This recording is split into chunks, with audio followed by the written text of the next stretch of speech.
वह शहर के सबसे आलीशान होटल में सादे कपड़ों में दाखिल हुआ।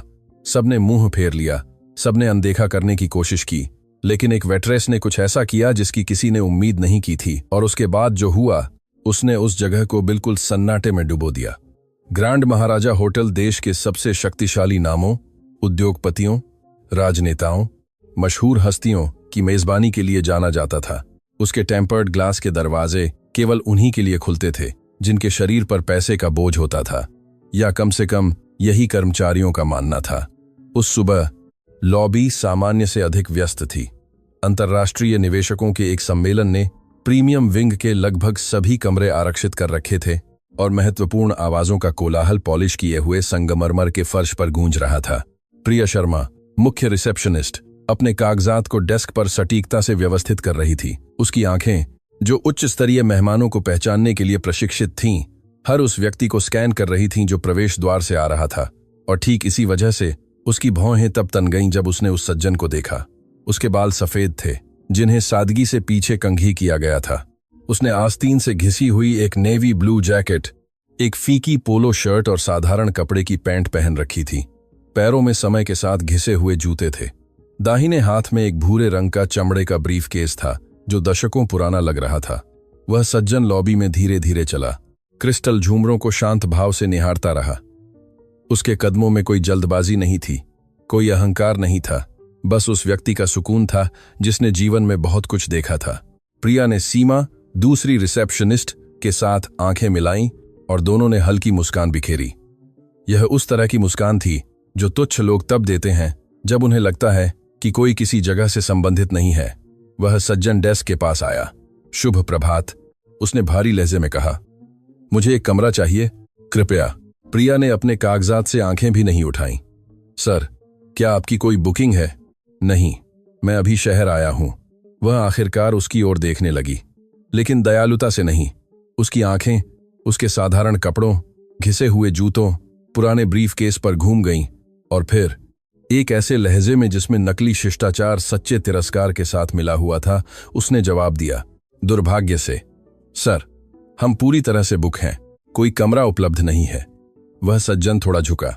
मैं समझ गया, लेकिन मैंने प्रवेश द्वार पर देखा था कि ऊपर के विंग में कमरे खाली थे। प्रिया का चेहरा गर्म हो गया। उसे यह कैसे पता चला? वे कमरे विशेष ग्राहकों के लिए आरक्षित हैं, और ग्राहक को क्या खास बनाता है? सवाल सीधा था, लेकिन प्रिया जवाब नहीं दे पाई, या बेहतर कहें, वह जवाब देना नहीं चाहती थी, क्योंकि सच्चा जवाब बहुत क्रूर होता जिसे जोर से कहा जा सकता। शायद आपको किसी और प्रतिष्ठान में कुछ और उपयुक्त मिल जाए, उसने कहा, पहले ही मुंह मोड़ते हुए। अगर आप चाहें तो मैं टैक्सी बुला सकती हूं। वह सज्जन कुछ पल के लिए शांत रहा। उसकी गहरी काली आंखें प्रिया को एक परेशान करने वाली शांति से घूर रही थीं। वहां कोई गुस्सा नहीं था, कोई नाराजगी नहीं थी, बस एक पुरानी उदासी थी, जैसे यह दृश्य पहले भी कई बार हो चुका हो। जरूरत नहीं पड़ेगी, उसने अंत में कहा। आपके समय के लिए धन्यवाद। और फिर उसी शांति से जिससे वह दाखिल हुआ था, वह मुड़ा और निकास की ओर चलने लगा। यह तब था जब होटल के मैनेजर श्री वर्मा लॉबी में आए। वह प्रशासनिक गलियारे से आ रहे थे, अपनी टाई को उस महत्व के साथ समायोजित कर रहे थे जिसे वह हर दिन विकसित करते थे। सादे कपड़े पहने सज्जन को बाहर जाते देख वह प्रिया के पास आए। वह कौन था? कोई खास नहीं, उसने जवाब दिया। एक सज्जन बिना बुकिंग के कमरा चाहते थे। स्पष्ट रूप से वह हमारे ग्राहक का प्रकार नहीं था। श्री वर्मा ने सहमति से सिर हिलाया। अच्छा काम, हम किसी को भी यहां नहीं आने दे सकते। निवेशक हर जगह हैं, हमें मानक बनाए रखना होगा। इस बीच वह सज्जन दरवाजे के पास रुक गया था। वह लॉबी की हलचल को ऐसे देख रहा था जैसे हर विवरण को याद कर रहा हो। और फिर कुछ ने उसका ध्यान खींचा। होटल के रेस्तरां के कोने में एक युवा महिला नाश्ते के लिए मेजें लगा रही थी। उसके भूरे बाल एक बन में बंधे थे, वर्दी बेदाग थी और हरकतें फुर्तीली थीं। लेकिन जो चीज सबसे अधिक ध्यान खींचती थी वह थी उसकी मुस्कान। अकेले काम करते हुए भी जब कोई नहीं देख रहा था, वह नैपकिन मोड़ते हुए मुस्कुरा रही थी। वह सज्जन कुछ पल के लिए उसे देखता रहा, और फिर धीरे धीरे उसने दिशा बदली और रेस्तरां की ओर चला गया। आनया अपने काम में इतनी तल्लीन थी कि उसने सज्जन की उपस्थिति तब तक नहीं देखी जब तक वह उस मेज के पास नहीं रुका जिसे वह सजा रही थी। माफ लगता करना, उसने कहा। क्या नाश्ता परोसा जा रहा है? आनया ने ऊपर देखा और सफेद बालों वाले सज्जन को देखा। उसने उसके साधारण कपड़े, पुराना ब्रीफकेस, शांत चेहरा देखा और उस होटल के सभी दूसरों से अलग। उसने कोई निर्णय नहीं दिया, उसने बस मुस्कुरा दिया। शुभ प्रभात सर, हम अभी तैयारी कर रहे हैं, लेकिन कुछ मिनटों में परोसना शुरू कर देंगे। क्या आप बैठकर इंतजार करना चाहेंगे? क्या मैं तब तक आपको चाय ला सकती हूँ? सज्जन दयालुता से हैरान लग रहा था। क्या तुम ऐसा करोगी? जरूर, यह मेरे काम का हिस्सा है। और फिर उसने अपनी आवाज थोड़ी धीमी कर दी, जैसे कोई रहस्य बता रही हो। मुझे चाय बनाना बहुत पसंद है, यह मेरे लिए लगभग एक ध्यान है। उस सज्जन ने पहली बार मुस्कुराया जब से वह उस होटल में आया था। चाय अद्भुत होगी, धन्यवाद। आनया ने खिड़की के पास एक मेज की ओर इशारा किया, जहां सुबह की नरम रोशनी आ रही थी। वह सज्जन बैठ गया, अपना ब्रीफकेस बगल की कुर्सी पर रख दिया और फिर इंतजार करते हुए उसने आनया को काम करते हुए देखा। वह शालीनता और दक्षता के साथ घूम रही थी। कोई जल्दबाजी नहीं थी, लेकिन कोई सुस्ती भी नहीं थी। हर इशारा सटीक था, हर विवरण का ध्यान रखा गया था। कुछ ही मिनटों में वह एक ट्रे लेकर वापस आई, जिसमें एक भाप भरी चायदानी और एक चीनी मिट्टी का कप था।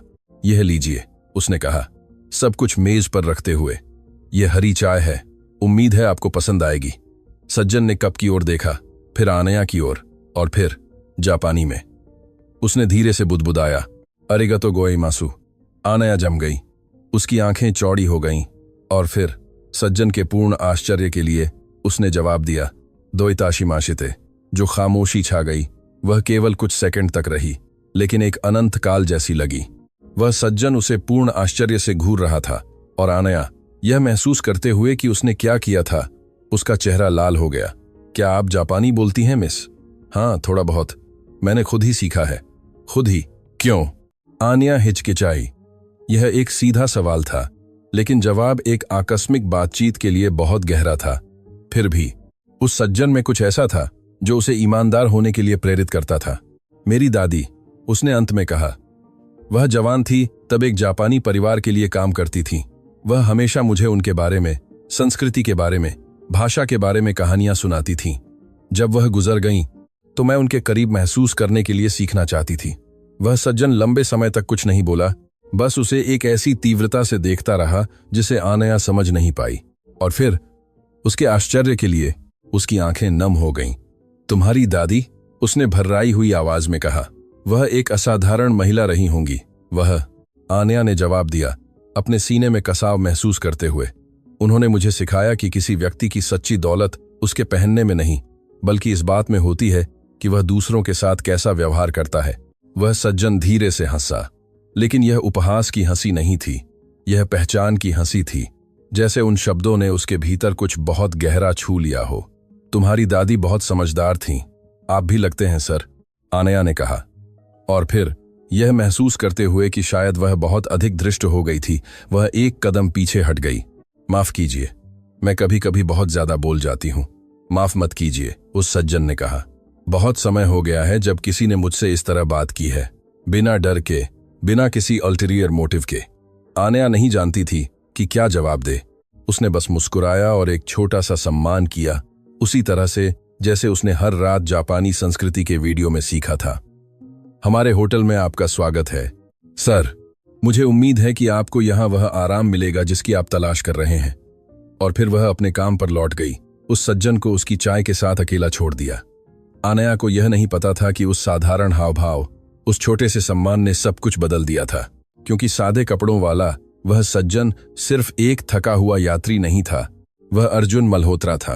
और अर्जुन मल्होत्रा भारत के सबसे बड़े धनवानों में से एक का मालिक था।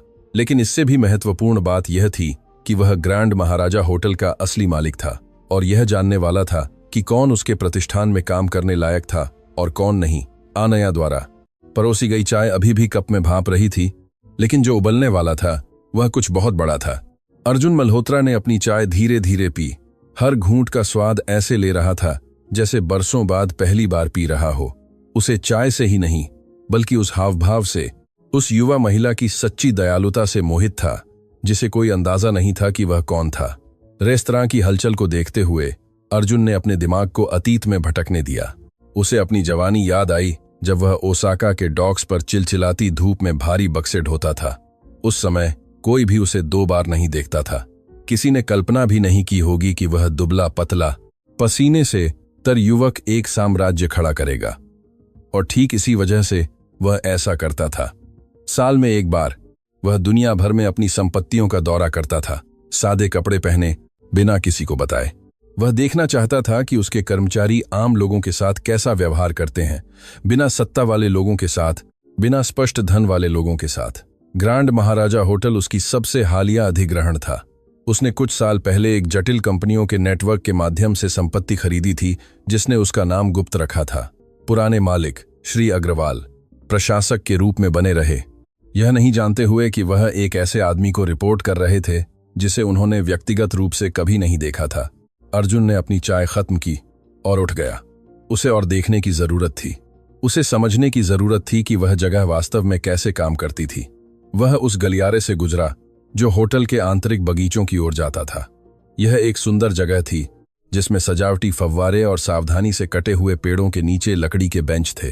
कुछ मेहमान वहीं कॉफी पी रहे थे, व्यापार और निवेश के बारे में धीमी आवाज में बात कर रहे थे।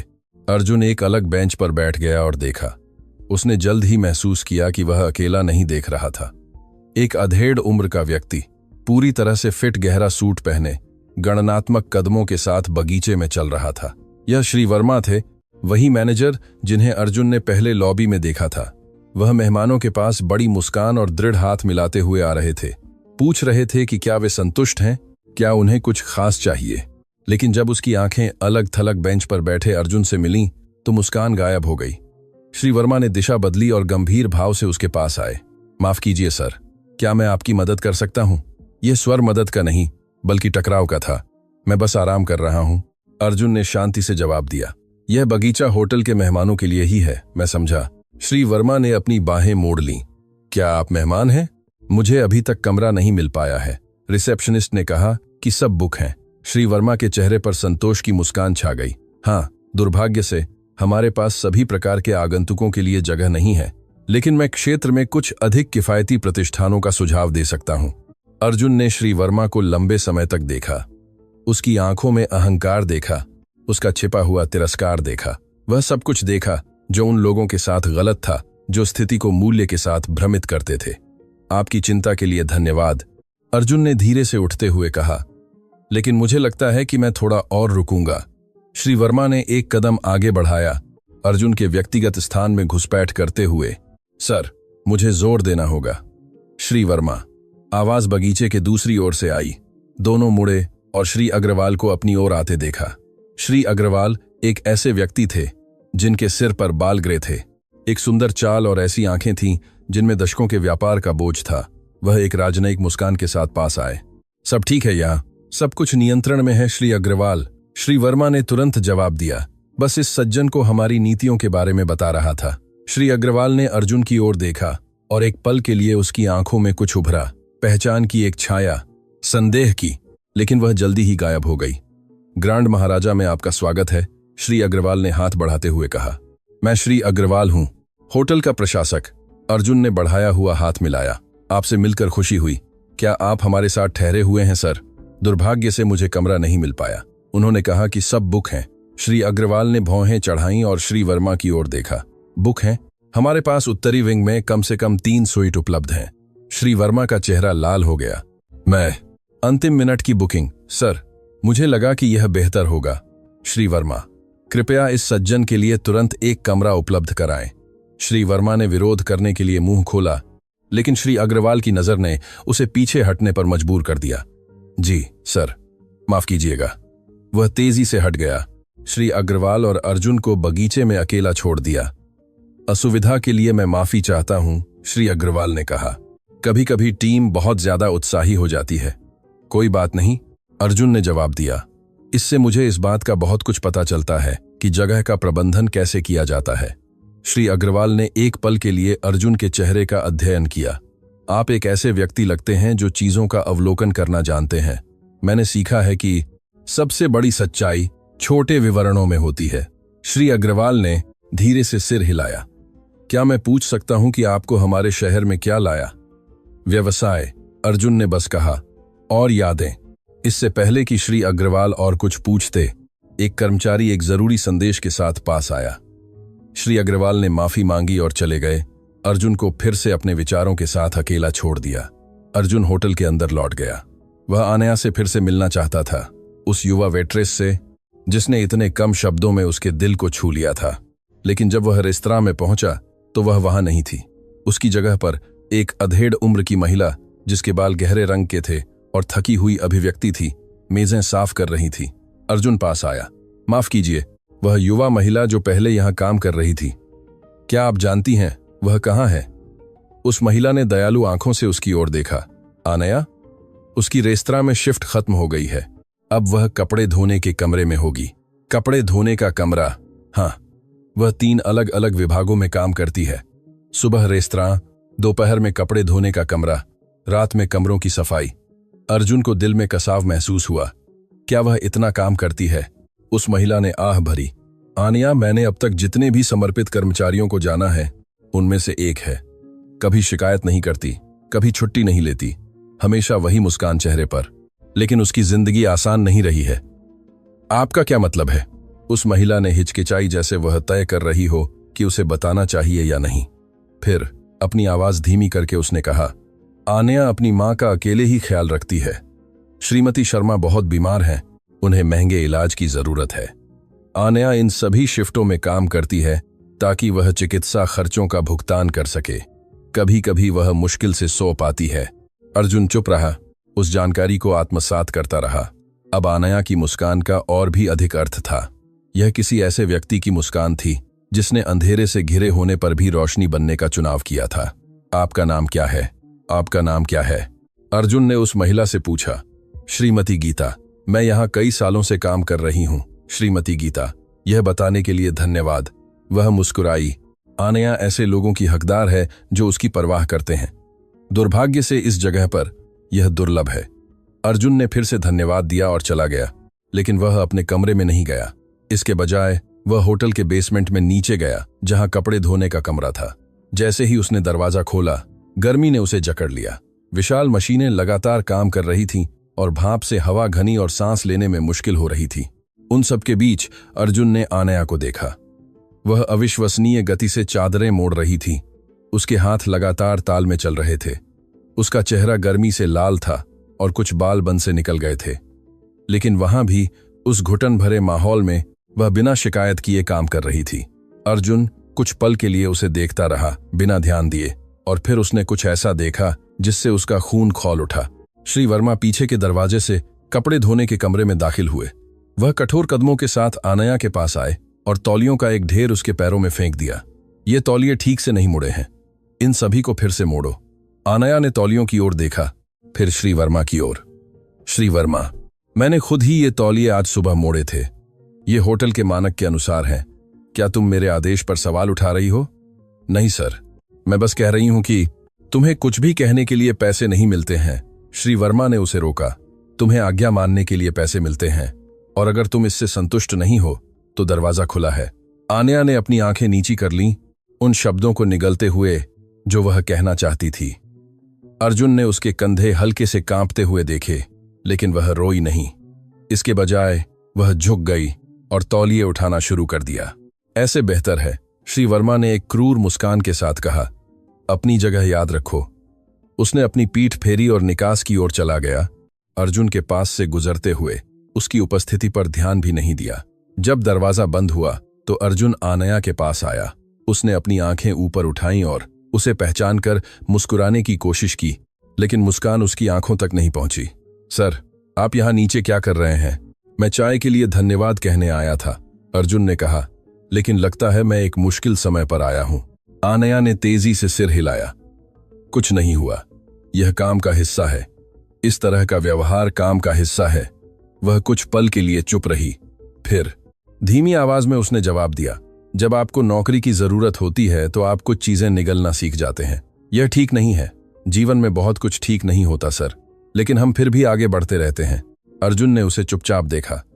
उसने उस युवा महिला में शक्ति देखी, वह गरिमा देखी जिसे कोई अपमान मिटा नहीं सकता था। और उसने कुछ और भी देखा, कुछ ऐसा जिससे उसे कई साल पहले खुद की याद आ गई। आनया, उसने कहा, क्या मैं तुमसे एक सवाल पूछ सकता हूं? जरूर। तुमने जापानी क्यों सीखी? सिर्फ कुछ वाक्य नहीं, बल्कि भाषा को गहराई से। आनया ने तौलिए मोड़ना बंद कर दिया। उसकी आंखें दूर कहीं भटक गईं, जैसे वह कहीं बहुत दूर यात्रा कर रही हो। मेरी दादी, उसने शुरू किया, कई सालों तक एक जापानी परिवार के लिए काम करती थीं। वे मल्होत्रा थे। वह हमेशा उनके बारे में बहुत प्यार से, बहुत कृतज्ञता से बात करती थी। वह कहती थीं कि वे सम्माननीय लोग थे, कि वे उन्हें परिवार की तरह मानते थे, भले ही वह सिर्फ एक नौकरानी थीं। अर्जुन का दिल रुक गया। मल्होत्रा? हाँ, उसने कभी भी दंपत्ति के बच्चों को नहीं जाना, क्योंकि वे जापान में रहते थे, लेकिन वह उनकी एक तस्वीर रखती थीं। एक सुंदर परिवार, वह हमेशा कहती थीं, एक सच्चा परिवार। आनया रुक गई और अर्जुन ने उसकी आंखों में आंसू बनते देखे। जब मेरी दादी बीमार हुई, नौकरी छोड़ने के कई साल बाद, तो उन्हें एक पत्र मिला। वह जापान से आया था। अंदर उनके पूरे इलाज का भुगतान करने के लिए पर्याप्त पैसा था और एक संदेश था जिसमें लिखा था, हमारी प्यारी दोस्त के लिए अनंत कृतज्ञता के साथ, मल्होत्रा परिवार। अब आनया के गालों से आंसू बह रहे थे, लेकिन उसने उन्हें पोंछा नहीं, उन्हें स्वतंत्र रूप से बहने दिया। मेरी दादी उस पत्र के कारण कुछ और साल जीवित रहीं और जाने से पहले उन्होंने मुझसे एक बात का वादा करवाया था कि मैं जापानी सीखूंगी, कि मैं उस परिवार की याद का सम्मान करूंगी जिसने उनका सम्मान किया था। और इसीलिए मैं हर रात पढ़ती हूं, भले ही थक जाऊं, भले ही समय न हो, क्योंकि जिनसे हम प्यार करते हैं उनसे किया गया वादा पवित्र होता है। अर्जुन बोल नहीं पा रहा था। उसका गला बंद था। उसकी आंखें जल रही थीं, क्योंकि वह ठीक ठीक जानता था कि वह पत्र किसने लिखा था। उसके माता पिता ने। वह परिवार जिसका आनया सम्मान करती थी, उसका अपना परिवार था। वह नौकरानी जिसे उसके माता पिता परिवार की तरह मानते थे, आनया की दादी थी। और अब, दशकों बाद, नियति ने उस महिला की पोती को उसके सामने खड़ा कर दिया था। आनया, उसने भर्राई हुई आवाज में कहा, तुम्हारी दादी का नाम क्या था? सुशीला देवी, आनया ने जवाब दिया। सुशीला देवी। अर्जुन ने अपनी आंखें बंद कर लीं। नाम उसके दिमाग में एक पुरानी घंटी की तरह गूंज उठा। सुशीला देवी, वह महिला जिसने सबसे अच्छे मीठे व्यंजन बनाए थे जिनका उसने कभी स्वाद लिया था। वह महिला जो घर की सफाई करते हुए भारतीय गीत गाती थी। वह महिला जिसे उसके माता पिता बहन की तरह प्यार करते थे। उसे सच्चाई बतानी थी। उसे आनया को बताना था कि वह कौन था। लेकिन इससे पहले कि वह मुंह खोल पाता, कपड़े धोने के कमरे का दरवाजा जोर से खुला। श्री वर्मा फिर से दाखिल हुए, इस बार 2 सुरक्षा गार्डों के साथ। वह रहा। श्री वर्मा ने अर्जुन की ओर इशारा करते हुए कहा, यह आदमी बिना अनुमति के होटल में घूम रहा है। मैं चाहता हूं कि आप इसे तुरंत बाहर निकाल दें। आनया एक कदम आगे बढ़ी। श्री वर्मा, वह कुछ भी गलत नहीं कर रहा है। चुप रहो। आनया, यह तुम्हारी चिंता का विषय नहीं है। सुरक्षा गार्ड अर्जुन के पास आए, जो स्थिर खड़ा था। सज्जनों, अर्जुन ने शांति से कहा, मुझे लगता है कि कोई गलतफहमी हुई है। यहां एक ही गलतफहमी है कि आप सोचते हैं कि आप एक उच्च स्तरीय होटल में एक भिखारी की तरह कपड़े पहनकर आ सकते हैं। श्री वर्मा ने तिरस्कार से जवाब दिया, अब चले जाओ इससे पहले कि मैं पुलिस बुलाऊं। आनया को अपने सीने में गुस्सा उठता महसूस हुआ। यह बहुत ज्यादा था। वह दयालु सज्जन इस तरह के व्यवहार के लायक नहीं था। श्री वर्मा, उसने एक ऐसी दृढ़ता के साथ कहा जिसने उसे खुद भी हैरान कर दिया, अगर सुरक्षा गार्ड इस सज्जन को ले जाते हैं तो मैं भी साथ जाऊंगी। श्री वर्मा की आंखें चौड़ी हो गईं। क्या आपने मुझे सुना? जब आप किसी व्यक्ति के साथ ऐसा व्यवहार करते हैं तो मैं चुप नहीं रहूंगी। श्री वर्मा का चेहरा बैंगनी हो गया। तुम बर्खास्त हो। कपड़े धोने के कमरे की खामोशी में शब्द पत्थरों की तरह गिरे। आनया को अपने पैरों के नीचे की जमीन खिसकती महसूस हुई। उसने अपनी बीमार मां के बारे में सोचा, जमा हुए बिलों के बारे में, उस इलाज के बारे में जिसे रोका नहीं जा सकता था, लेकिन वह पीछे नहीं हटी। ठीक है, उसने कामपति हुई, लेकिन दृढ़ आवाज में कहा, मैं अपनी गरिमा खोने के बजाय अपनी नौकरी खोना पसंद करूंगी। और फिर उसने कुछ ऐसा किया जिसकी किसी ने उम्मीद नहीं की थी। वह अर्जुन के पास गई, गहरा सम्मान किया और जापानी में कहा, सोमिमासेन, ओ याकुसमागा देकिमासेन देशिता। माफ कीजिए सर, मैं आपकी रक्षा नहीं कर पाई। अर्जुन को अपने भीतर कुछ टूटता हुआ महसूस हुआ, कुछ ऐसा जो कई सालों से दबा हुआ था। उसने श्री वर्मा की ओर देखा, सुरक्षा गार्डों की ओर देखा, उस युवा महिला की ओर देखा जिसने अभी अभी उसकी रक्षा के लिए सब कुछ कुर्बान कर दिया था। और फिर अंत में वह बोला, श्री वर्मा। उसने एक ऐसी आवाज में कहा जो अब दयालु नहीं थी, क्या आप जानते हैं कि इस होटल का असली मालिक कौन है? श्री वर्मा ने भौहें चढ़ाईं। जरूर जानता हूं। यह ओरिएंटल होल्डिंग्स कॉरपोरेशन है। और क्या आप जानते हैं कि ओरिएंटल होल्डिंग्स कॉरपोरेशन का अध्यक्ष और एकमात्र शेयरधारक कौन है? जो खामोशी छा गई वह बिल्कुल वैसी ही थी। अर्जुन ने अपनी जैकेट के अंदर की जेब से एक चांदी का कार्ड निकाला। उसने उसे श्री वर्मा को सौंप दिया। मेरा नाम अर्जुन मल्होत्रा है और यह होटल मेरा है। कार्ड श्री वर्मा के कांपते हाथों से गिर गया और दुनिया, जैसा कि वह जानता था, ढह गई। फर्श पर पड़ा चांदी का कार्ड कपड़े धोने के कमरे की ठंडी फ्लोरोसेंट रोशनी को दर्शा रहा था। कोई हिल नहीं रहा था, कोई सांस नहीं ले रहा था। उस छोटे से धातु के टुकड़े पर खुदा नाम ने सब कुछ बदल दिया था। Arjun Malhotra, oriental holdings corporation के अध्यक्ष। श्री वर्मा कार्ड को ऐसे देख रहा था जैसे वह हमला करने वाला सांप हो। उसका मुंह खुलता और बंद होता रहा, लेकिन कोई आवाज नहीं निकली। दोनों सुरक्षा गार्ड सहज रूप से पीछे हट गए थे।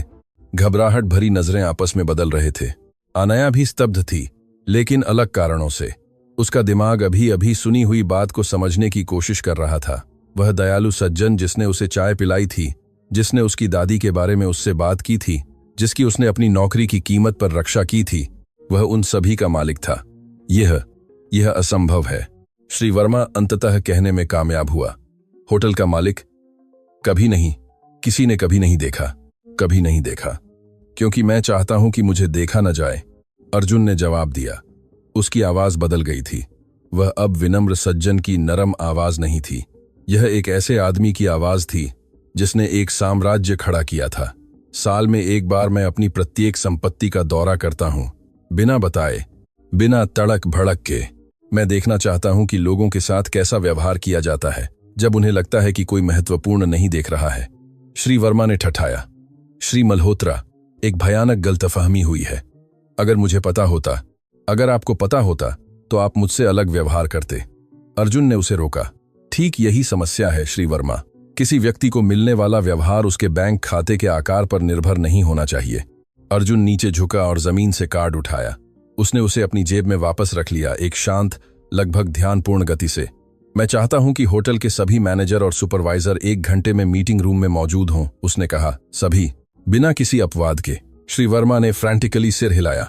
हाँ सर, तुरंत। सर? वह लगभग दौड़कर कपड़े धोने के कमरे से बाहर निकल गया। सुरक्षा गार्ड उसके पीछे पीछे। दरवाजा धमाके के साथ बंद हुआ और फिर से खामोशी छा गई। अर्जुन अनया की ओर मुड़ा। वह अभी भी उसी जगह खड़ी थी, अपने हाथों से छाती पर एक तौलिया दबाए हुए। उसकी आंखों से खामोश आंसू बह रहे थे, लेकिन वह नहीं जानती थी कि वे राहत के थे, भ्रम के थे या कुछ और गहरे थे। अनया, अर्जुन ने धीरे से कहा, उसकी पुरानी नरम आवाज में लौटते हुए। तुम ठीक हो? मैं समझ नहीं पा रही हूं, उसने फुसफुसाया। सर, आपने पहले क्यों नहीं बताया? आपने मुझे वह सब बातें क्यों कहने दी? क्योंकि मुझे सुनने की जरूरत थी। मुझे यह जानने की जरूरत थी कि क्या इस दुनिया में अभी भी आप जैसे लोग मौजूद हैं, मुझ जैसे लोग, जो दूसरों के साथ गरिमा से व्यवहार करते हैं, चाहे वे कोई भी दिखते हों, जो अजनबियों की रक्षा करते हैं, भले ही इसकी कीमत चुकानी पड़े, जो अपनों से किए गए वादों को निभाते हैं। अर्जुन उसके करीब एक कदम चला।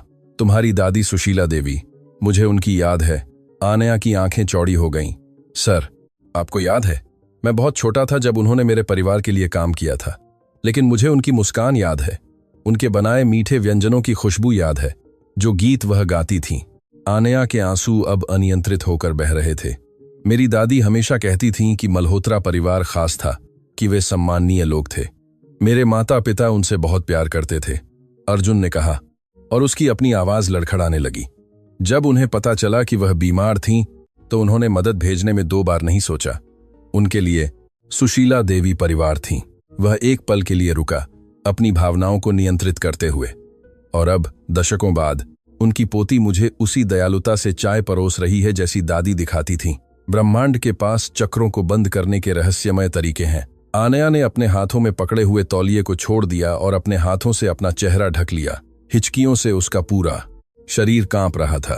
अर्जुन ने कुछ नहीं कहा, बस तब तक इंतजार किया जब तक उसने सब कुछ बाहर नहीं निकाल दिया जो उसे निकालना था। जब अनया आखिरकार शांत हुई, तो उसने लाल आंखों से लेकिन दृढ़ता से अर्जुन की ओर देखा। सर ने मेरी नौकरी बचाई, परोक्ष रूप से मेरी मां को बचाया, क्योंकि इस नौकरी के बिना मैं उनके इलाज का भुगतान नहीं कर पाती। मैं आपको कैसे धन्यवाद दूं? तुम पर मेरा कुछ बकाया नहीं है अनया। दरअसल मैं तुम्हारा ठणी हूं, मेरे हणी। तुमने मुझे कुछ ऐसा याद दिलाया जो मैं भूल गया था। पिछले कुछ सालों में मैं संख्याओं, अनुबंधों और विस्तारों में इतना उलझ गया था कि मैं भूल गया था कि वास्तव में क्या मायने रखता है। तुमने मुझे याद दिलाया कि लोग लाभ से ज्यादा महत्वपूर्ण हैं, कि गरिमा पैसे से ज्यादा मूल्यवान है। आनया ने सिर हिलाया। सर, ऐसे बात कर रहे हैं जैसे मैंने कुछ असाधारण किया हो, लेकिन मैंने वही किया जो किसी को भी करना चाहिए, और यही बात है। अर्जुन ने एक दुख भरी मुस्कान के साथ कहा, जो साधारण होना चाहिए था वह असाधारण हो गया है। दयालुता एक अपवाद बन गई है, सम्मान एक विलासिता बन गया है, दुनिया उल्टी हो गई है। आनया, और आप जैसे लोग ही इसे फिर से सही जगह पर रख सकते हैं। उसने उसकी ओर हाथ बढ़ाया। चलो, मैं चाहता हूं कि तुम मीटिंग में मौजूद रहो। आनया हिचकिचाई। मैं मैनेजरों के साथ मीटिंग में? लेकिन मैं तो बस एक। तुम बस कुछ नहीं हो।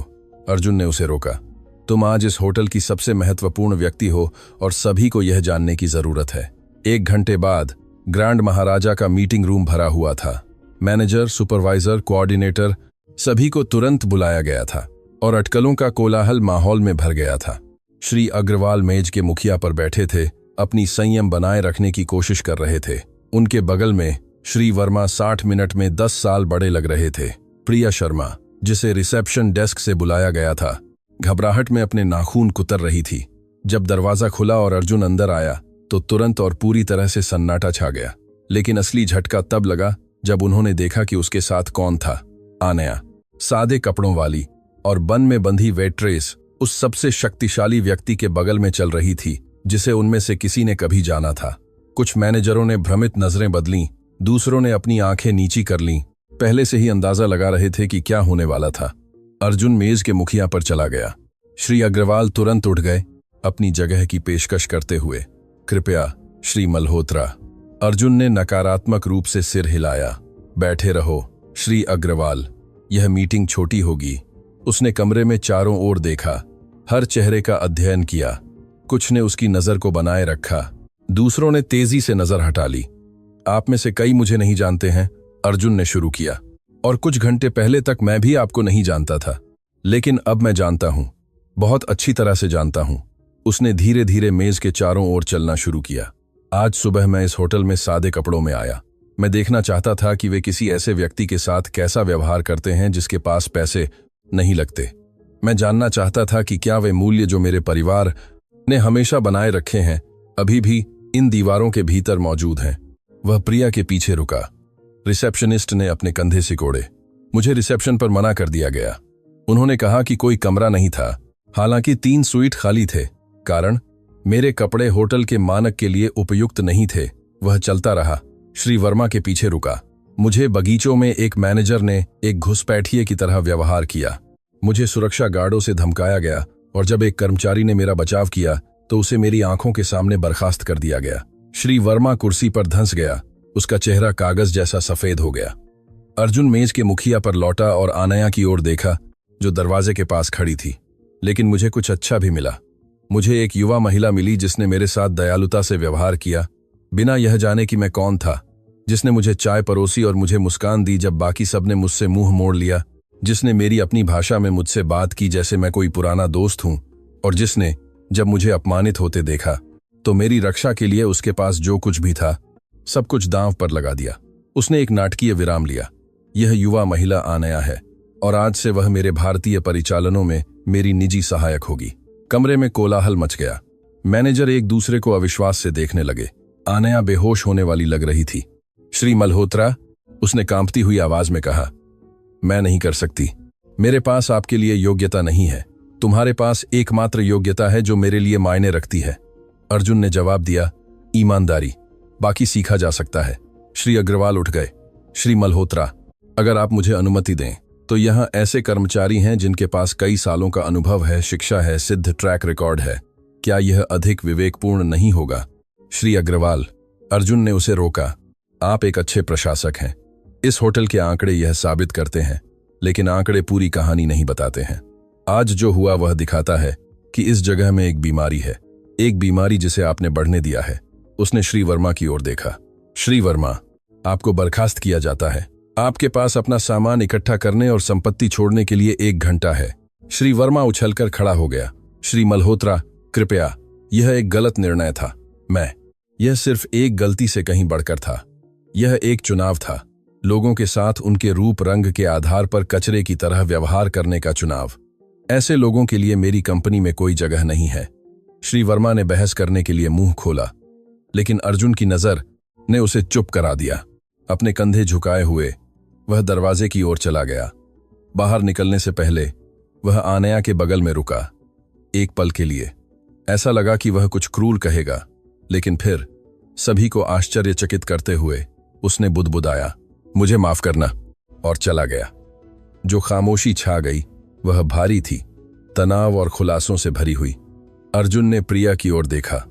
कुमारी शर्मा, श्री वर्मा अकेले नहीं थे। आपने भी आज सुबह मेरे साथ तिरस्कार से व्यवहार किया। प्रिया रोने लगी।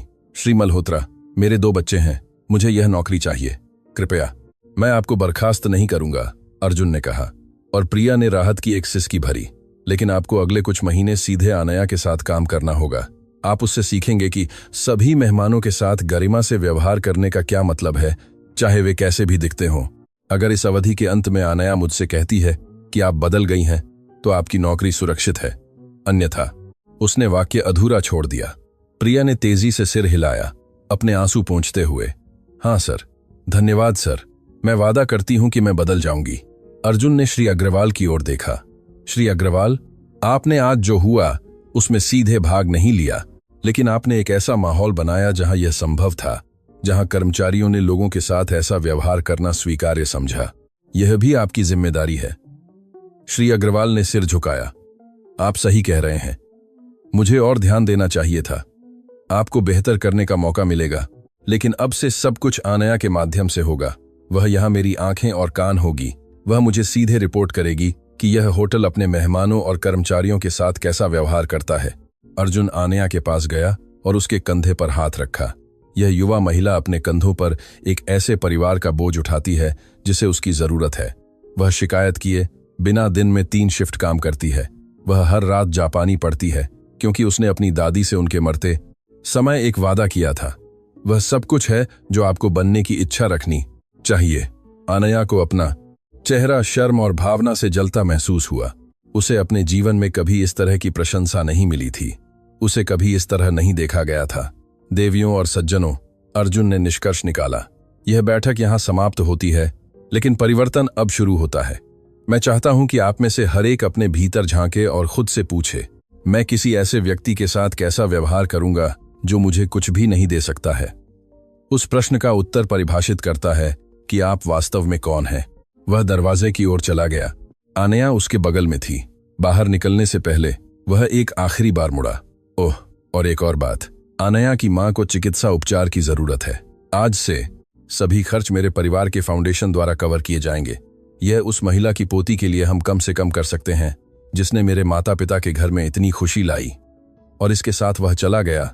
अपने पीछे ऐसे लोगों से भरा एक कमरा छोड़ गया जो बदल गए थे, कुछ हमेशा के लिए। उस दिन के बाद कई हफ्ते बीत गए, जिसने आनया के जीवन को हमेशा के लिए बदल दिया।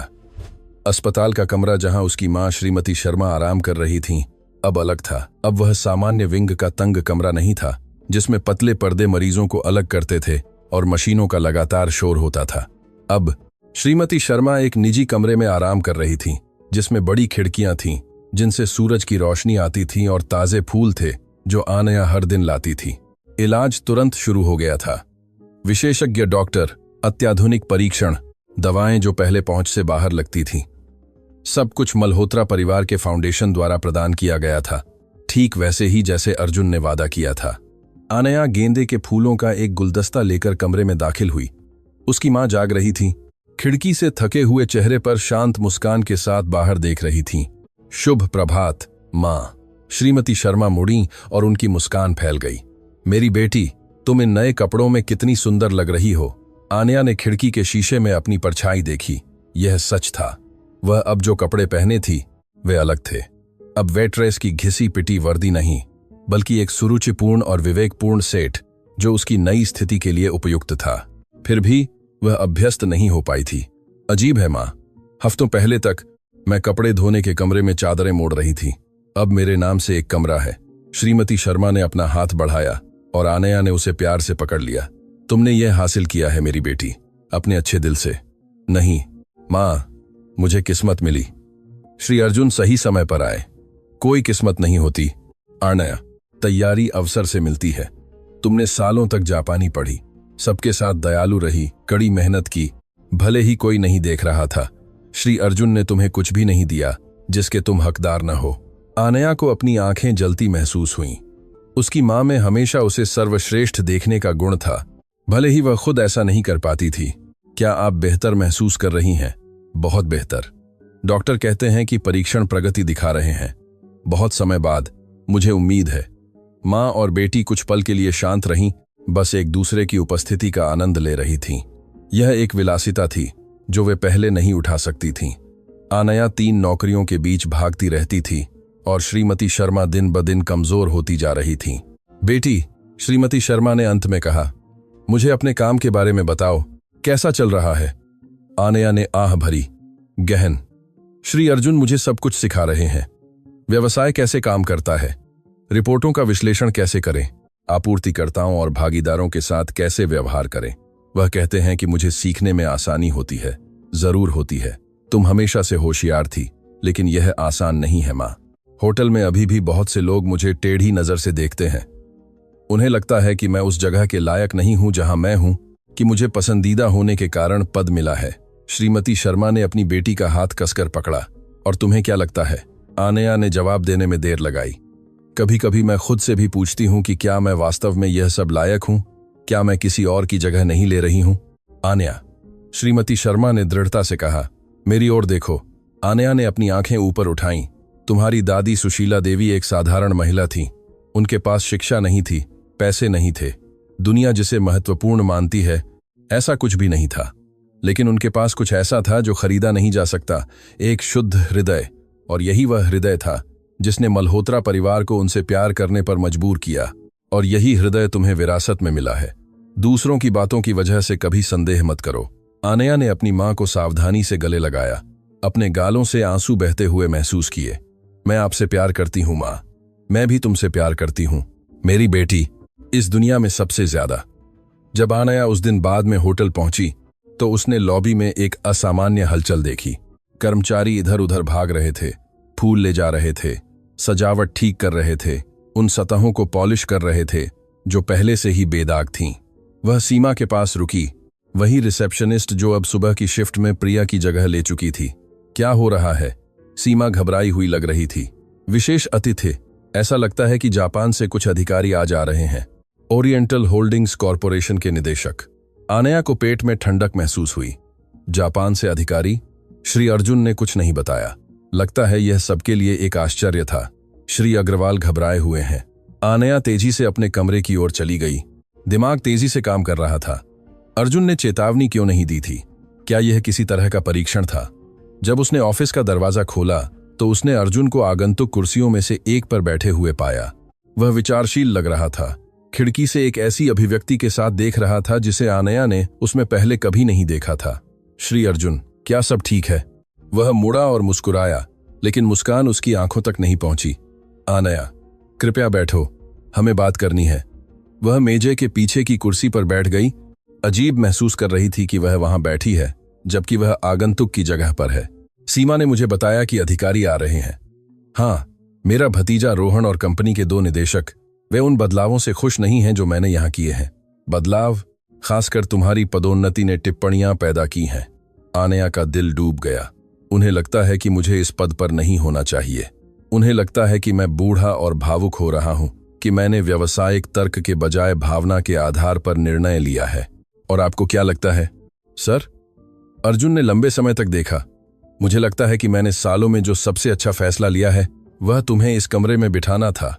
आनया नहीं जानती थी कि क्या कहे, लेकिन अर्जुन जारी रहा। तुम्हें तैयार रहना होगा। रोहन तुम्हें परखेगा। वह युवा है, महत्वाकांक्षी है और उसकी सोच मेरी सोच से बहुत अलग है कि चीजें कैसे काम करनी चाहिए। उसका मानना है कि व्यवसाय सिर्फ संख्याएं हैं, कि लोग व्यर्थ संसाधन हैं। वह मुश्किल लगता है। वह मेरा एकमात्र वारिस है। अर्जुन ने आह भरते हुए कहा। मेरी बहन का बेटा, जो अब नहीं रही। मैंने उसे बचपन से पाला है, लेकिन कहीं न कहीं वह रास्ते में भटक गया। उसने सत्ता को अपने सिर पर चढ़ने दिया। आनया ने अर्जुन की आंखों में दर्द देखा, एक ऐसे आदमी का दर्द जो किसी से प्यार करता था और उस तक पहुंच नहीं पा रहा था। क्या आपको लगता है कि वह बदल सकता है? मुझे नहीं पता, लेकिन शायद तुम उसे वह दिखा सकती हो जो मैं नहीं दिखा पाया। इससे पहले कि आनया जवाब दे पाती, दरवाजा बिना किसी चेतावनी के खुला। एक युवा आदमी कमरे में ऐसे दाखिल हुआ जैसे वह दुनिया का मालिक हो। बेदाग सूट, पूरी तरह से संवारे हुए बाल, चेहरे पर श्रेष्ठता का भाव। उसके पीछे 2 बूढ़े आदमी गहरे सूट में थे।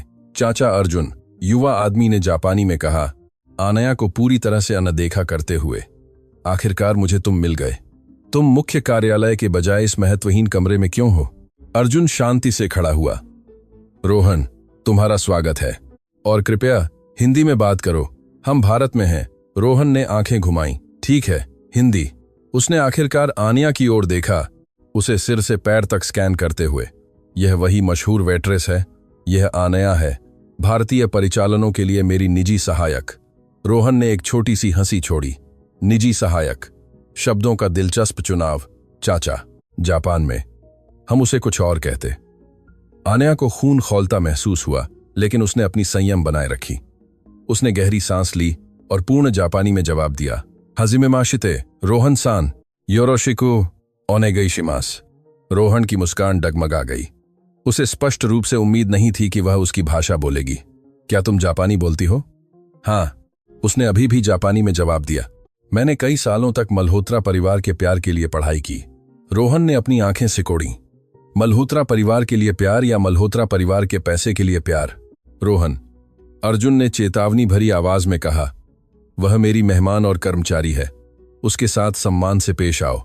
सम्मान कमाया जाता है चाचा, इसे मिठाई की तरह नहीं बांटा जाता। दोनों बूढ़े आदमी चुप रहे, एक्सचेंज को टेनिस मैच के दर्शकों की तरह देख रहे थे। रोहन कमरे में घूमता रहा, वस्तुओं को ऐसे छू रहा था जैसे उनके मूल्य का मूल्यांकन कर रहा हो। तो कुमारी आनया, मेरे चाचा ने मुझसे कहा कि तुम्हें इसलिए पदोन्नति मिली क्योंकि तुमने उनके साथ दयालुता से व्यवहार किया जब वह भेष में थे। क्या यह सच है?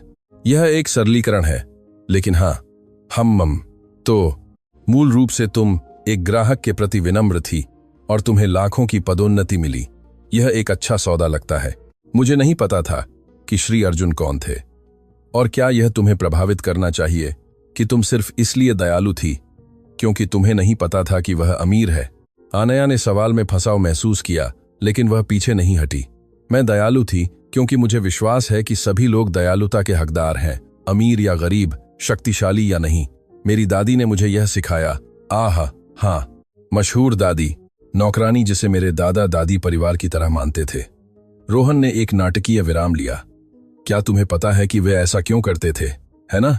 यह दयालुता के लिए नहीं था, यह इसलिए था क्योंकि वफादार कर्मचारी अधिक उत्पादक होते हैं। यह मानव संसाधन का बुनियादी मनोविज्ञान है। अर्जुन एक कदम आगे बढ़ा। रोहन, बस करो। नहीं चाचा, बस नहीं। आप भारत आए और कुछ ही हफ्तों में मैनेजरों को बर्खास्त कर दिया, एक वेट्रेस को पदोन्नत कर दिया, और अब आप चाहते हैं कि मैं विश्वास करूं कि यह व्यवसाय के लिए अच्छा है। शेयरधारक चिंतित हैं, निदेशक चिंतित हैं, मैं चिंतित हूं। इस होटल के आंकड़े तब से बेहतर हुए हैं जब से मैंने बदलाव किए हैं। 1 महीने के आंकड़े कुछ भी नहीं दर्शाते, कई साल मायने रखते हैं, और हमारे पास कई साल नहीं है। आनया खड़ी हुई। माफलन कीजिए, उसने कहा। मुझे लगता है कि आपको निजी तौर पर बात करनी चाहिए। मैं नहीं, अर्जुन ने कहा। रुको, तुम अब इसका हिस्सा हो। रोहन ने अपनी बाहें मोड़ लीं। ठीक है, अगर वह इसका हिस्सा है तो वह अपना मूल्य साबित करे। यहां उपस्थित निदेशक एक प्रदर्शन चाहते हैं। हम देखना चाहते हैं कि यह पूर्व वेट्रेस वास्तव में क्या कर सकती है जो उसके पद को उचित ठहराता है। आनया ने अनिश्चित रूप से अर्जुन की ओर देखा। उसने हल्के से सिर हिलाया। आपके दिमाग में क्या है? उसने पूछा। रोहन मुस्कुराया, और उस मुस्कान में कुछ क्रूर था। कल हमारी स्थानीय संभावित निवेशकों के साथ एक बैठक निर्धारित है। एक पारंपरिक परिवार, बहुत अमीर, बहुत मांग करने वाला। वे मेरे चाचा द्वारा नियोजित विस्तार में भाग लेने का निर्णय लेने से पहले होटल के नए प्रशासन से मिलना चाहते हैं। आनया को पेट में गांठ महसूस हुई। और आप चाहते हैं कि मैं कि तुम अकेले बैठक का संचालन करो, मेरे चाचा की मदद के बिना? हम देखेंगे कि तुम्हारी मशहूर दयालुता उन लोगों को मना पाती है या नहीं जो वास्तव में व्यवसाय समझते हैं। अर्जुन ने सिर हिलाया। यह अनुचित है, आनया कुछ हफ्तों से सीख रही है। तुम ऐसा नहीं कर सकते। मैं कर सकता हूं और करूंगा। रोहन ने उसे रोका। अगर वह उतनी ही खास है जितनी तुम कहते हो तो उसे कोई समस्या नहीं होगी। अगर नहीं तो हमें अपना जवाब मिल जाएगा। कमरे में खामोशी घुटन भरी थी। आनया ने अपने सामने के चेहरों की ओर देखा। निदेशक उदासीन थे, रोहन चुनौतीपूर्ण और अर्जुन, जो उसे जानने के बाद पहली बार वास्तव में चिंतित लग रहा था। उसने गहरी सांस ली। अस्पताल में अपनी मां के बारे में सोचा, अपनी दादी के बारे में सोचा, जो कभी किसी चुनौती से पीछे नहीं हटी। उसने उन सभी बार के बारे में सोचा जब उसे कम आंका गया था, अनदेखा किया गया था, खारिज कर दिया गया था। और फिर एक दृढ़ आवाज में, जिसने उसे खुद भी हैरान कर दिया, उसने जवाब दिया, मैं स्वीकार करती हूं। रोहन ने अपनी भौहें उठाईं। तुम स्वीकार करती हो? हाँ, मैं कल बैठक का संचालन करूंगी और दिखाऊंगी कि श्री अर्जुन ने मुझ पर भरोसा करके कोई गलती नहीं की। कमरे में एक भारी खामोशी छा गई और फिर कुछ अप्रत्याशित हुआ। निदेशक मंडल के सबसे बूढ़े सदस्यों में से एक, जिसने तब तक एक भी शब्द नहीं कहा था, बोला। उसकी आवाज गहरी थी, कई सालों के अनुभव से भरी हुई थी। साहस, उसने जापानी में कहा। इस युवा महिला में साहस है। रोहन उसकी ओर आश्चर्य से मुड़ा। श्री सुब्रमण्यम, निदेशक ने रोहन को अनदेखा किया और सीधे आनया की ओर देखा। जवान महिला, मैंने श्री अर्जुन के पिता के साथ और श्री अर्जुन के साथ भी कई दशकों तक काम किया है। मैंने उन्हें कभी किसी व्यक्ति के चरित्र को पहचानने में गलती करते नहीं सुना। उसने एक पल के लिए रुककर कहा, मैं कल की बैठक देखने के लिए उत्सुक हूं। और इसके साथ वह मुड़ गया और कमरे से बाहर चला गया। दूसरा निदेशक उसके पीछे पीछे था। रोहन खड़ा रहा, अप्रत्याशित समर्थन से स्पष्ट रूप से विचलित था। इससे कुछ नहीं बदलता, उसने अंत में कहा। कल हम देखेंगे कि क्या साहस पर्याप्त है। वह बिना विदा लिए चला गया। जब दरवाजा बंद हुआ तो अर्जुन आनया के पास आया। तुम्हें स्वीकार करने की जरूरत नहीं थी। हां, मुझे जरूरत थी, उसने जवाब दिया। अगर मैं मना करती तो वह कभी मेरा सम्मान नहीं करता, और इससे भी महत्वपूर्ण बात, मैं कभी खुद का सम्मान नहीं करती। अर्जुन ने एक पल के लिए उसे देखा और फिर एक सच्ची मुस्कान उसके थके हुए चेहरे पर फैल गई। तुम्हारी दादी तुम्हें बहुत गर्व करती। मुझे उम्मीद है, आनया ने कहा, क्योंकि कल मुझे उतनी ही शक्ति की जरूरत होगी जितनी वह मुझे भेज सकती हैं। अगली रात लंबी थी। आनया ने रिपोर्टों का अध्ययन किया, संख्याओं का विश्लेषण किया, प्रस्तुतियां तैयार की, अपनी मां को फोन किया और बताया कि क्या हो रहा था, और श्रीमती शर्मा ने वे शब्द कहे जो उसे सुनने की जरूरत थी।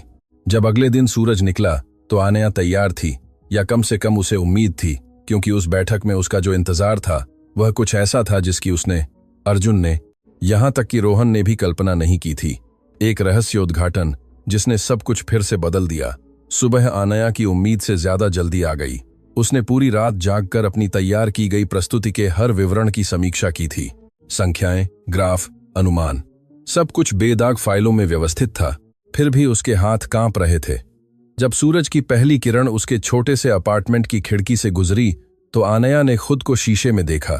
आंखें थकी हुई थीं, लेकिन उनमें कुछ अलग था, एक दृढ़ संकल्प जिसे वह पहचान नहीं पा रही थी, या शायद वह हमेशा वहीं था, बस सही समय का इंतजार कर रहा था।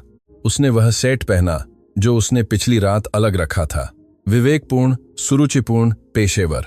उसने अपने बालों को उसी बन में बांधा जिसे वह वेट्रेस के रूप में इस्तेमाल करती थी, क्योंकि वह केश उसे याद दिलाता था कि वह कौन थी, कहां से आई थी और वहां तक पहुंचने के लिए उसने क्या क्या पार किया था। बाहर निकलने से पहले आनया ने बेड साइड टेबल पर रखा फोटो फ्रेम उठाया। तस्वीर में उसकी दादी सुशीला देवी मुस्कुरा रही थीं, उस मुस्कान के साथ जो पूरी दुनिया को रोशन करती हुई लगती थी। मुझे शक्ति दो, दादी, उसने फुसफुसाया। आज मुझे हर उस मदद की जरूरत है जो मुझे मिल सकती है। ग्रांड महाराजा होटल में सन्नाटा पसरा हुआ था जब आनया पहुंची। मेहमानों के लिए बहुत जल्दी थी और गलियारों में केवल कुछ सफाई कर्मचारी ही घूम रहे थे। वह मुख्य मीटिंग रूम की ओर चली गई, जहां कुछ ही घंटों में सब कुछ होने वाला था। कमरा प्रभावशाली था। पॉलिश की हुई महोगनी की मेज जो क्रिस्टल झूमरों की रोशनी को दर्शाती थी, चमड़े की कुर्सियां जिनकी कीमत आनया को कपड़े धोने के कमरे में काम करते समय मिलने वाली तनख्वाह से ज्यादा थी, बड़ी खिड़कियां जो नीचे जागते शहर को दिखा रही थीं। आनया ने गहरी सांस ली और सामग्री व्यवस्थित करना शुरू कर दिया। उसने प्रत्येक कुर्सी के सामने एक फाइल रखी, जांच की कि प्रोजेक्टर काम कर रहा है या नहीं, पर्दे समायोजित किए ताकि रोशनी प्रस्तुति में बाधा न डाले। वह इतनी तल्लीन थी कि उसने दरवाजा खुलने की आवाज नहीं सुनी। तुम जल्दी आ गई। आनया मुड़ी और अर्जुन को प्रवेश द्वार पर खड़ा देखा। उसने एक पारंपरिक भारतीय सूट पहना था। ऐसा कुछ भी उसने उसे पहले कभी पहने हुए नहीं देखा था। यह गहरे नीले रंग का था, जिसमें सूक्ष्म विवरण थे जो उसकी असाधारण गुणवत्ता को दर्शाते थे। मैं सो नहीं पाई, उसने स्वीकार किया।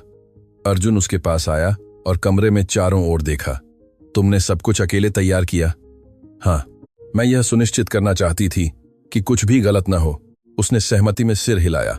आनया, दूसरों के आने से पहले मुझे तुम्हें कुछ बताना है। अर्जुन का स्वर गंभीर था, जितना उसने कभी नहीं सुना था, उससे कहीं ज्यादा गंभीर। आनया को पेट में कसाव महसूस हुआ। क्या हुआ?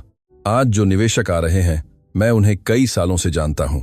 सिंह परिवार, वे पारंपरिक लोग हैं, पुराने मूल्यों से बहुत जुड़े हुए हैं। कुलपति श्री राजेंद्र सिंह एक ऐसे व्यक्ति हैं जिन्हें प्रभावित करना मुश्किल है। मैं समझ गई, लेकिन कुछ और भी है। अर्जुन रुका, जैसे वह शब्दों को सावधानी से चुन रहा हो। सिंह परिवार का मेरे परिवार के साथ एक इतिहास है, एक इतिहास जो कई दशकों पुराना है। आनया ने भौहें चढ़ाई। किस तरह का इतिहास? इससे पहले कि अर्जुन जवाब दे पाता, दरवाजा फिर से खुला। रोहन पिछले दिन आए 2 निदेशकों के साथ दाखिल हुआ। श्री सुब्रमण्यम, जिन्होंने आनया के प्रति सम्मान दिखाया था, और एक और युवा व्यक्ति जिसका नाम वह अभी तक नहीं जानती थी। शुभ प्रभात, रोहन ने ठंडे स्वर में कहा। मैं देख रहा हूं कि प्रस्तुतकर्ता पहले से ही यहां है। उम्मीद है कि तैयार है। मैं तैयार हूं, आनया ने दृढ़ता से जवाब दिया। रोहन ने एक पल के लिए उसका अध्ययन किया। कमजोरी के निशान ढूंढ रहा था। उसे कोई नहीं मिला। हम देखेंगे। अगले कुछ मिनटों में कमरा भर गया। श्री अग्रवाल एक तनावपूर्ण अभिव्यक्ति के साथ आए, स्पष्ट रूप से उस बैठक के महत्व से घबराए हुए थे। प्रिया शर्मा, जो अब अर्जुन द्वारा निर्धारित अनुसार सीधे आनया के साथ काम कर रही थी, प्रतिभागियों के लिए पानी और कॉफी लेकर आई। पिछले कुछ हफ्तों में उसके व्यवहार में पूरी तरह से बदलाव आ गया था। अहंकारी नजर गायब हो गई थी, जिसकी जगह एक सच्ची विनम्रता ने ले ली थी, जिसने सभी को हैरान कर दिया था। जब प्रिया आनया के पास से गुजरी तो उसने फुसफुसाया, तुम कर सकती हो, मुझे तुम पर विश्वास है। आनया को अपनी आंखें जलती महसूस हुईं। हफ्तों पहले उसी महिला ने उसके साथ ऐसा व्यवहार किया था जैसे वह अदृश्य हो। अब वह प्रोत्साहन के शब्द दे रही थी। लोग वास्तव में बदल सकते थे। ठीक 9 बजे दरवाजा एक आखिरी बार खुला। पूरी तरह से सफेद बालों वाला एक सज्जन कमरे में दाखिल हुआ, एक गहरी लकड़ी की छड़ी के सहारे। उसका चेहरा समय से चिह्नित था, लेकिन उसकी आंखें जीवंत, चौकस, भेदी थीं। उसके पीछे एक अधेड़ उम्र की महिला और एक युवा पुरुष उसके साथ थे। श्री राजेंद्र सिंह। अर्जुन खड़ा हुआ और आगंतुक के पास गया। आपको प्राप्त करना एक सम्मान की बात है। दोनों पुरुषों ने हाथ मिलाया, जो सामान्य से अधिक समय तक चला। उस हावभाव में इतिहास था, दशकों का इतिहास। अर्जुन, श्री राजेंद्र सिंह ने अपनी नाजुक उपस्थिति के लिए आश्चर्यजनक रूप से मजबूत आवाज में कहा। बहुत समय हो गया, बहुत ज्यादा समय हो गया मेरे दोस्त। श्री राजेंद्र सिंह ने कमरे में चारों ओर देखा, हर चेहरे का विश्लेषण किया। जब उसकी आंखें आनया से मिलीं तो वह रुक गया, एक पल के लिए जो एक अनंत काल जैसा लगा। सिंह परिवार का कुलपति बस उसे देखता रहा। आनया ने उसकी नजर को बनाए रखा, हालांकि उसका दिल इतनी जोर से धड़क रहा था कि उसे यकीन था कि हर कोई सुन सकता था। यह वह है? श्री राजेंद्र सिंह ने अर्जुन से पूछा। यह आनया है, वह युवा महिला जिसके बारे में मैंने आपको बताया था। श्री राजेंद्र सिंह धीरे धीरे आनया के पास चला गया। छड़ी का हर कदम कमरे की खामोशी में गूंज रहा था। जब वह उसके सामने पहुंचा तो उसने उसे एक परेशान करने वाली तीव्रता से देखा। तुम उसकी तरह दिखती हो, उसने कहा। आखिरकार आनया को अपने पैरों के नीचे की जमीन हिलती महसूस हुई। किसकी तरह, सर? सुशीला देवी, उस अजनबी द्वारा उसकी दादी का नाम बोलते ही आनया के आर पार बिजली दौड़ गई। उसने अर्जुन की ओर देखा, स्पष्टीकरण की तलाश में, लेकिन उसने बस हल्के से सिर हिलाया। सर, क्या आप मेरी दादी को जानते थे? श्री राजेंद्र सिंह धीरे से हंसा, यादों से भरा हुआ। जानता था बेटी, तुम्हारी दादी ने मेरी जान बचाई थी। कमरे में सन्नाटा पसरा हुआ था, यहां तक कि रोहन भी बीच में बोलने की हिम्मत नहीं कर रहा था। श्री राजेंद्र सिंह कुर्सियों में से एक पर गया और भारी भरकम बैठ गया। उसके साथ आई महिला, शायद उसकी बेटी, उसके बगल में खड़ी हो गई। यह कई दशकों पहले की बात है, उसने शुरू किया। मैं युवा था, अहंकारी, निश्चितताओं से भरा हुआ। मेरे परिवार के पास पैसा था और मुझे लगता था कि इससे मैं दूसरों से बेहतर हूं। आनया बिना हिले सुन रही थी। एक दिन मेरा एक गंभीर दुर्घटना हो गई। मैं एक मूर्ख की तरह नशे में गाड़ी चला रहा था और कार एक सुनसान सड़क पर पलट गई। मैं मलबे में फंस गया, खून बह रहा था, धीरे धीरे मर रहा था। उसने एक पल के लिए रुका, उसकी आंखें दूर थीं और फिर कहीं से एक महिला दिखाई दी, एक साधारण महिला, विनम्र कपड़ों में, जो काम से पैदल लौट रही थी। वह सीधे जा सकती थी, वह दिखावा कर सकती थी कि उसने नहीं देखा। आखिरकार मैं उसके लिए कौन था? बस एक अजनबी। श्री राजेंद्र सिंह के झुर्रीदार चेहरे से आंसू बहने लगे, लेकिन वह नहीं गई। वह रुकी, मेरा खून रोकने के लिए अपने कपड़े फाड़ दिए। वह घंटों मेरे साथ रही, मेरा हाथ पकड़े, मुझे जगाए रखा जब तक मदद नहीं आ गई। और जब मैंने उसका नाम पूछा तो उसने बस सुशीला देवी कहा। सुशीला देवी। आनया को अपने पैर लड़खड़ाते महसूस हुए।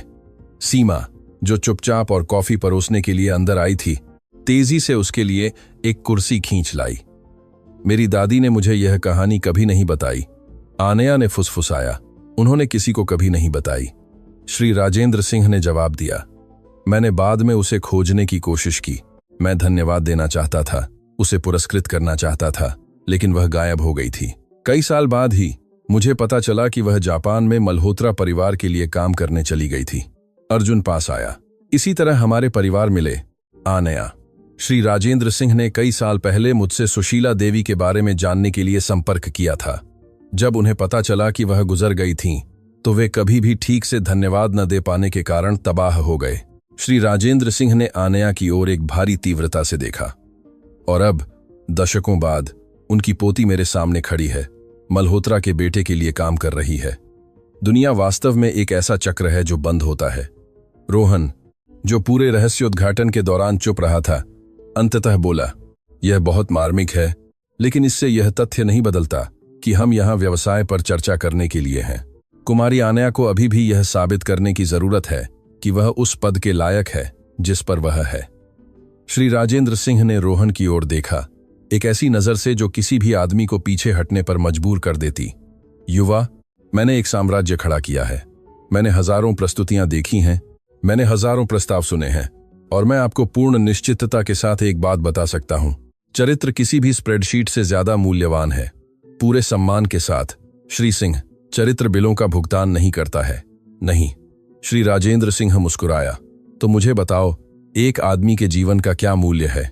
क्योंकि एक साधारण महिला, बिना कुछ पाने के, ने मेरी जान बचाई, और उसके बाद मैंने जो कुछ भी बनाया, मैंने जो भी दौलत जमा की, वह मौजूद है क्योंकि सुशीला देवी ने उस सड़क पर रुकने का चुनाव किया। रोहन के पास कोई जवाब नहीं था। श्री राजेंद्र सिंह आनया की ओर मुड़ा। बेटी, मुझे तुम्हारी प्रस्तुति देखने की जरूरत नहीं है, मैंने अपना फैसला कर लिया है। आनया का दिल रुक गया। सर, क्या आप मेरी तैयार की गई बात सुनना भी नहीं चाहते? मैं चाहता हूं, बहुत चाहता हूं, लेकिन निवेश के बारे में फैसला करने के लिए नहीं। मैं सुनना चाहता हूं, क्योंकि मुझे यकीन है कि तुम्हें बहुत कुछ कहना है, और क्योंकि किसी तरह सुशीला देवी की पोती को सुनकर मुझे लगता है कि मैं एक ऐसा कर्ज चुका रहा हूं जिसे मैं दशकों से ढो रहा हूं। आनया ने कमरे में चारों ओर देखा, अर्जुन को देखा, प्रोत्साहन से सिर हिलाते हुए। उसने श्री सुब्रमण्यम, श्री अग्रवाल, प्रिया और सीमा को चुपचाप उसके लिए ताली बजाते हुए देखा, और उसने रोहन को अपनी बंद अभिव्यक्ति के साथ देखा, उसके असफल होने का इंतजार कर रहा था। वह खड़ी हुई। देवियों और सज्जनों, उसने शुरू किया, और उसकी आवाज नहीं कांपी। मेरी दादी ने मुझे सिखाया कि किसी व्यक्ति का सच्चा माप उसके पास क्या है, इसमें नहीं, बल्कि वह उन लोगों के साथ कैसा व्यवहार करता है जो उसे कुछ भी नहीं दे सकते। वह प्रोजेक्टर के पास गई और प्रस्तुति शुरू की। यह होटल विलासिता के आधार पर बनाया गया था। महंगे कमरे, विशेष सेवाएं, उच्च स्तरीय ग्राहक, और सालों तक यह काम किया। संख्याएं यह साबित करती हैं। ग्राफ स्क्रीन पर दिखाई दिए, इस सालन दर ग्रैंड महाराजा के वित्तीय इतिहास को दर्शाते हुए। लेकिन कुछ ऐसा है जो संख्याएं नहीं दिखाती हैं। वे उस वेटर को नहीं दिखाती हैं जो दिन में 12 घंटे काम करता है और फिर भी अदृश्य माना जाता है। वे उस हाउसकीपर को नहीं दिखाती हैं जो एक सप्ताह में 100 कमरे साफ करती है और कभी धन्यवाद नहीं पाती है। वे उस विनम्र मेहमान को नहीं दिखाती हैं जिसे केवल इसलिए तिरस्कार से देखा जाता है क्योंकि उसके कपड़े पर्याप्त महंगे नहीं हैं। आनया ने एक पल के लिए रुककर कहा, शब्दों को अंदर जाने दिया। पिछले कुछ हफ्तों में श्री अर्जुन ने न केवल प्रशासन में बल्कि इस जगह की संस्कृति में भी बदलाव लागू किए हैं। जो कर्मचारी सबके साथ सम्मान से व्यवहार करते हैं उन्हें पहचाना जाता है, जो भेदभाव करते हैं उन्हें जवाबदेह ठहराया जाता है और परिणाम पहले से ही दिख रहे हैं। नए ग्राफ सामने आए, ग्राहक संतुष्टि सूचकांक, ऑनलाइन समीक्षाएं, मेहमानों के लौटने की दर। कुछ ही हफ्तों में हमारी समीक्षाएं काफी बढ़ गई हैं। ऐसा इसलिए नहीं है क्योंकि हमने झूमर बदले या कमरे फिर से सजाए, बल्कि इसलिए कि हमने इन दीवारों के भीतर लोगों के साथ व्यवहार करने का तरीका बदल दिया है। आनया ने सीधे रोहन की ओर देखा। आपने पूछा कि क्या व्यवसाय में दयालुता पर्याप्त है? मैं आपको जवाब देती हूं, दयालुता केवल पर्याप्त नहीं है, यह आवश्यक है, क्योंकि ग्राहक केवल सुंदर कमरों के लिए वापस नहीं आते हैं। वे इसलिए वापस आते हैं क्योंकि उन्हें स्वागत महसूस हुआ। वे इसलिए वापस आते हैं क्योंकि उनके साथ इंसान की तरह व्यवहार किया गया, चलती फिरती जेबों की तरह नहीं। रोहन ने उसकी नजर को बनाए रखा, लेकिन उसकी अभिव्यक्ति में कुछ बदल गया था। अहंकारी निश्चितता की जगह कुछ और ले रहा था, जो संदेह हो सकता था या शायद पहचान। मैं आज जो प्रस्ताव ला रही हूं, आनया ने जारी रखा, वह सरल है। यहां हमने जो मॉडल लागू किया है उसे नेटवर्क के अन्य होटलों तक विस्तारित करना, गरिमा और सम्मान पर आधारित एक प्रशिक्षण कार्यक्रम बनाना, दुनिया को दिखाना कि सच्ची विलासिता दैनिक दर में नहीं है बल्कि उपचार की गुणवत्ता में है। वह अपनी जगह पर वापस चली गई और श्री राजेंद्र सिंह की ओर देखा। मेरी दादी ने आपको इसलिए नहीं बचाया क्योंकि उन्हें इनाम की उम्मीद थी, उन्होंने बचाया क्योंकि उनका मानना था कि हर जीवन का मूल्य है। मैं आज यहाँ 5 की पूरी साल इसलिए नहीं हूं क्योंकि मुझे स्वीकृति की उम्मीद है। मैं यहाँ इसलिए हूं क्योंकि मुझे विश्वास है कि यह होटल, यह कंपनी अलग हो सकती है। यह साबित कर सकती है कि सफलता और मानवता परस्पर अनन्य नहीं है। आनया बैठ गई, जो खामोशी छा गई। 200 कर्ता परस्पर भी परस्पर अनन्य की है। वह कई सेकंड तक चली और फिर श्री राजेंद्र सिंह ने धीरे धीरे ताली बजाना शुरू किया। पहले धीरे, फिर और जोर से। उसकी बेटी भी साथ हो गई। फिर श्री सुब्रमण्यम, श्री अग्रवाल, प्रिया, सीमा, एक एक करके कमरे में हर कोई ताली बजाने लगा। रोहन को छोड़कर सभी। वह स्थिर खड़ा था, उसकी आंखें आनया पर टिकी थीं और फिर सभी को आश्चर्यचकित करते हुए वह खड़ा हो गया। क्या मैं बोल सकता हूं? कमरा फिर से शांत हो गया। रोहन कमरे के केंद्र तक चला गया। उसके हाथ जेब में थे, उसकी मुद्रा बदल गई थी। अहंकार अभी भी वहीं था, लेकिन कुछ और भी था, कुछ सतह के नीचे टूट रहा था। मेरे चाचा ने मुझे बचपन से पाला है, उसने शुरू किया। मेरी माँ, उनकी बहन जब मैं बहुत छोटा था तब गुजर गई थी। मुझे उनकी कोई याद नहीं है। अर्जुन ने आंखें बंद कर लीं, स्पष्ट रूप से भावुक था। मेरे पूरे जीवन में मैंने मल्होत्रा परिवार के मूल्यों के बारे में कहानियां सुनी हैं, सम्मान, इज्जत, गरिमा, लेकिन मेरे लिए वे सिर्फ शब्द थे। ऐसे शब्द जिनका कोई मतलब नहीं था, क्योंकि मैंने कभी उनकी जरूरत नहीं देखी थी। मेरे पास सब कुछ था, पैसा, शक्ति, स्थिति, क्योंकि मुझे मूल्यों की क्या जरूरत थी? उसने आनया की ओर देखा। जब मुझे पता चला कि मेरे चाचा ने एक वेट्रेस को निजी सहायक के रूप में पदोन्नत किया है तो मैं आग बबूला हो गया। मुझे लगा कि वह पागल हो रहे हैं, कि वह भावुकता पर संसाधन बर्बाद कर रहे हैं। रोहन ने गहरी सांस ली, लेकिन कल रात मुझे कुछ ने जगाए रखा। मैं सोचता रहा कि तुमने मुझे गाली देने पर मेरी ओर कैसे देखा। तुम्हारी आंखों में कोई नफरत नहीं थी, कोई डर नहीं था, करुणा थी, जैसे तुम्हें मुझ पर दया आ रही हो। आन्या ने कुछ नहीं कहा, बस सुनती रही। और फिर मुझे समझ में आया, तुम्हें दया आ रही थी क्योंकि तुमने कुछ ऐसा देखा जिसे मैंने देखने से इनकार कर दिया था, कि मेरी सारी शक्ति, मेरा सारा पैसा मुझे एक बेहतर इंसान नहीं बनाता, बल्कि मुझे एक अकेला इंसान बनाता है। रोहन अर्जुन की ओर मुड़ा। चाचा, मैंने सालों तक यह साबित करने की कोशिश की कि मैं आपके साम्राज्य का उत्तराधिकारी बनने लायक हूं, लेकिन मैं गलत तरीके से साबित कर रहा था। मुझे लगा कि मुझे निर्मम, ठंडा, हिसाब किताब करने वाला होना चाहिए, जबकि वास्तव में आप हमेशा मुझे ठीक विपरीत सिखाना चाहते थे। अर्जुन खड़ा हुआ और अपने भतीजे के पास गया। दोनों ने लंबे समय तक एक दूसरे को देखा।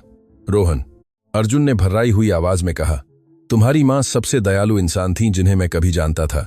उन्हें यह देखकर बहुत दुख होता कि तुम क्या बन गए थे, लेकिन तुम्हें अपनी गलतियों को पहचानते हुए देखकर उन्हें गर्व भी होता, क्योंकि पहचानना बदलने का पहला कदम है। रोहन ने सिर झुकाया। मुझे माफ कीजिए चाचा, सबके लिए। अर्जुन ने अपने भतीजे को गले लगाया। एक कसकर गले लगाना कई सालों की दूरी से भरा हुआ अंततः दूर किया जा रहा था। जब वे अलग हुए तो रोहन आनया की ओर मुड़ा। और मुझे भी माफ करना, जो मैंने कहा, जो मैंने सोचा। तुम सिर्फ इस पद के लिए योग्य नहीं हो, तुम इसके लिए सही व्यक्ति हो। आनया को अपने गालों से आंसू बहते महसूस हुए, लेकिन उसने उन्हें पोंछा नहीं। धन्यवाद, उसने बस कहा। श्री राजेंद्र सिंह ने अपनी छड़ी जमीन पर पटक दी, सबका ध्यान आकर्षित किया। ठीक है, उसने मुस्कुराते हुए कहा, मुझे लगता है कि हमें निवेश के बारे में अपना जवाब मिल गया है। सिंह परिवार अंदर है, उस पैसे के लिए नहीं जो हम कमाएंगे, बल्कि सुशीला देवी ने जिस चीज को मंजूरी दी होती उसका हिस्सा बनने के सम्मान के लिए। बैठक थोड़ी देर बाद समाप्त हो गई, लेकिन कहानी वहां खत्म नहीं हुई। उस दोपहर आनया अर्जुन को अपनी मां से मिलने अस्पताल ले गई। श्रीमती शर्मा बिस्तर पर बैठी थीं, हफ्तों पहले की तुलना में ज्यादा मजबूत जब वे अंदर आए। मां, आनया ने कहा, यह श्री अर्जुन मल्होत्रा हैं, वह आदमी जिसके बारे में मैंने आपको बताया था। श्रीमती शर्मा ने अर्जुन की ओर ऐसी आंखों से देखा जिनमें दशकों की कृतज्ञता थी। तो आप हैं? सर, उसने कहा, मल्होत्रा के बेटे। मेरी मां आपके परिवार के बारे में इतना बात करती थी।